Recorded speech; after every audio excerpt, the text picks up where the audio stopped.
മഴയൊക്കെ കൊണ്ട് വെയിൽ കൊണ്ടും ഉപവസിച്ചുമൊക്കെയാണ് ആൾക്കാർ പത്രം കൊടുക്കുകയും വിശദീകരിക്കുകയും ചെയ്യും, മാതാവിനെക്കുറിച്ചൊക്കെ വിശദീകരിക്കുകയും ചെയ്യും.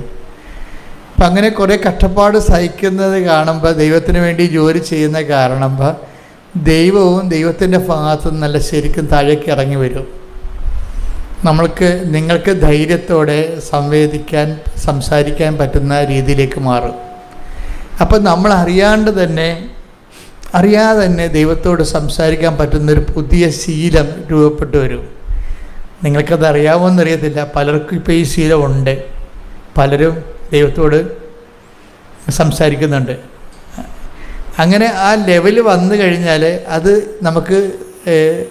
നമ്മൾ സംസാരിക്കാൻ വേണ്ടി സംസാരിക്കണമല്ല, ഈ കുറേ നാളിങ്ങനെ സുവിശേഷ വേലയൊക്കെ ചെയ്ത് വന്നപ്പോഴും, ദൈവത്തിന് വേണ്ടി വിഭവ പ്രവർത്തനങ്ങളൊക്കെ ചെയ്തു വന്നപ്പോഴും, വചനം പാലിച്ച് ജീവിച്ചപ്പോഴേ, അവൻ പറയുടെ പോലെ തന്നെ ചെയ്തുകൊണ്ട് ജീവിച്ചു വന്നപ്പോൾ ഓട്ടോമാറ്റിക്കായിട്ട് നമ്മുടെ മനസ്സിൽ രൂപപ്പെട്ട് വന്നതാണ് ഈ സംഭാഷണ ശൈലി. നമുക്ക് ഇൻറ്റിമസി, അത് സംഭാഷണം എങ്ങനെ വരണതാണത്?